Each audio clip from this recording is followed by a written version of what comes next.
Hello guys! Kumusta na po kayo? Welcome back po ulit sa Lutong Pinoy sa American. For today's video po, tayo naman po ay magluluto ng spicy adobong atay balunan at puso po ng manok. Ito po yung mga kakailanganin natin sangkap para sa ating recipe for today. Meron po tayo diyang balun-balunan ng manok, yung puso na gagamitin natin, tapos yung ating atay.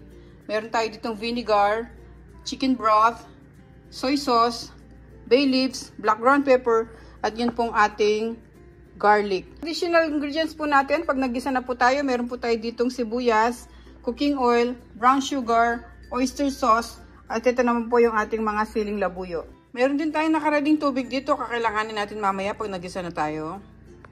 Paki-check nyo na lang po guys sa description below lahat po ng kakailanganin natin sangkap sa mga bago po sa aming channel. Sana po mag-subscribe kayo sa Lutong Pinoy sa Amerika. Mag-umpisa na po tayo magluto nitong ating napakasarap na spicy adobong laman loob ng manok para umiksi po yung title niya. Okay? Umpisa na po natin ang ating pagluluto. Salamat po. So, ang una kong ginagawa, pinapakuluan ko muna tong aking laman loob ng manok bago ko siya igisa. So, ilagay natin yung balon-balunan or balunan. Sa amin kasi sa Kapampangan, balon-balunan tawag namin dyan. Tapos yung puso. Pagsamahin natin kasi ito yung matagal na pakuluan. Tapos lagyan natin ng garlic. Kalahati muna nitong garlic natin kasi yung iba gagamitin natin panggisa mamaya. Yan. Tapos lagyan na natin yung ating vinegar. Yung ating soy sauce. Black ground pepper. Magtira tayo ng konti para mamaya. Tapos ito yung ating bay leaves. Lagyan muna natin. May lagyan na natin siya ng chicken broth.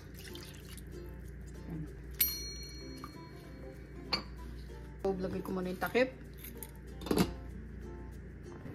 Lagay natin sa stove guys. Tapos hintayin muna natin siyang kumulo bago natin siya bilangan. Papakuluan natin to ng mga 30 to 45 minutes. Okay? Kasi matigas yung ating balunan at saka yung puso. Kaya matagal natin siya pakukuluan. Kung napansin nyo guys, hindi ko muna nilagay yung ating atay kasi yuhuli natin siya. Mamaya natin siya isasama pag nagisa na tayo. Okay, hintayin muna natin siyang kumulo, tapos bibilangan natin siya ng 30 to 45 minutes. Ngayon guys, kumukulo na siya. Buksan natin. Haluin lang natin sandali, tapos hinaan na natin yung apoy. Set natin yung timer sa 45 minutes na para talagang malambot na malambot yung balunan natin, pero hinaan natin yung apoy. Medium to low lang, no?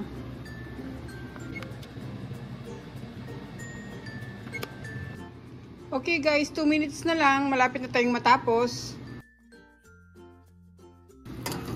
Yan. Medyo natuyo na yung ating sauce. Magdagdag na lang tayo ng tubig mamaya. Ngayon pwede na natin itong igisa. Tanggalin na natin sila dito. I-off ko na yung stove. Ayun, tapos na pala yung ating 45 minutes. Okay.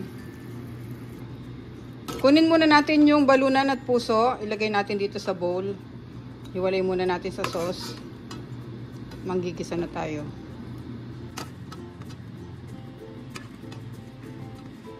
Sobrang lambot na yan guys. Painit tayo ng pan. Lagay natin yung ating mantika.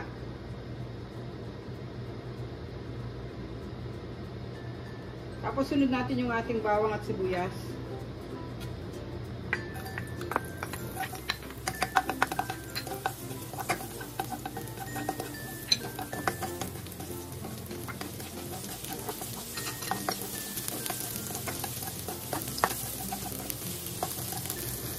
Lagyan na natin yung atay.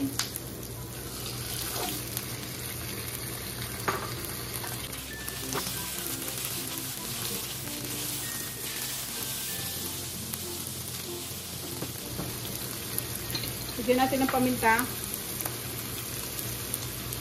Ito yung paminta na natira natin kanina.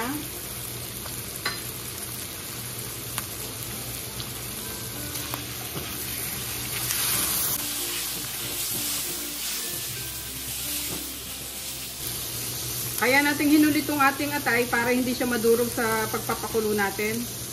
Ngayon isi-stir lang natin dito sa mantika.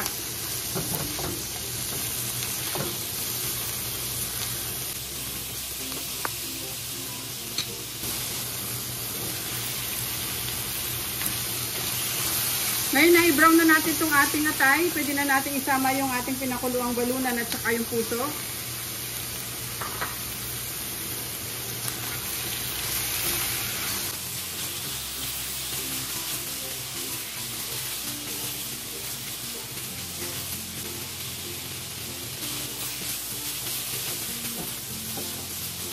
Pwede na natin ibuhos yung ating pinagkuluan kanina.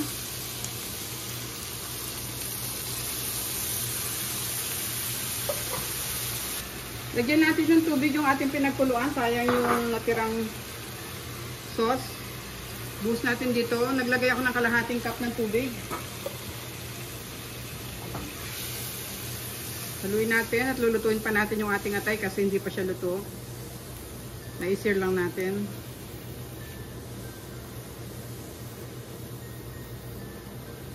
Ngayon nilalagay ko na yung ating brown sugar. Hinaan natin ng konti yung apoy. Lalagay ako ng 1 tablespoon ng brown sugar. Lagyan natin ng konting oyster sauce. 1 tablespoon.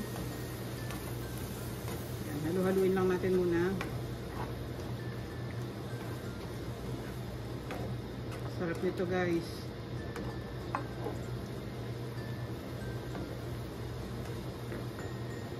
Tapos, lagay na natin yung sili.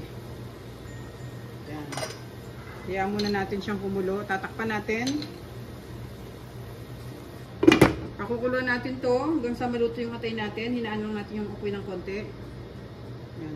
Hintay tayo ng mga 5 to 7 minutes. Okay guys, check na natin after 7 minutes. Ayan na yung ating adobong laman loob ng manok.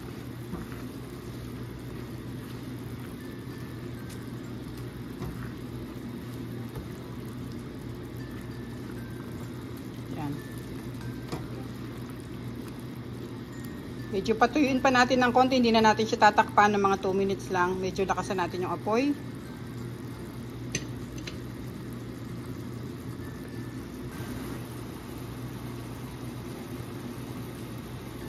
Ngayon guys, luto na to. Pwede na natin siyang i-off.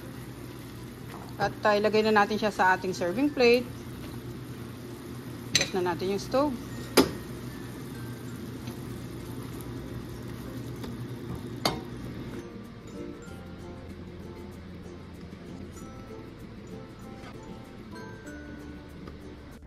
Okay guys, ito na po ang ating spicy adobong atay balunan at puso po ng manok. Sana po nagustuhan nyo yung ating recipe for today. Pag-check nyo na rin po yung other videos namin. Marami po kaming masasarap na recipe doon. Ingat po tayong lahat guys. Salamat po ulit sa panonood. Sana po nag-enjoy kayo sa recipe natin. Napakasarap po nito. Try nyo po. At sobrang anghang po niya. Pwede po siyang pulutan or pang ulam. Thank you so much guys. Ingat po tayong lahat. God bless po. Ito na po ang ating recipe for today. Salamat po.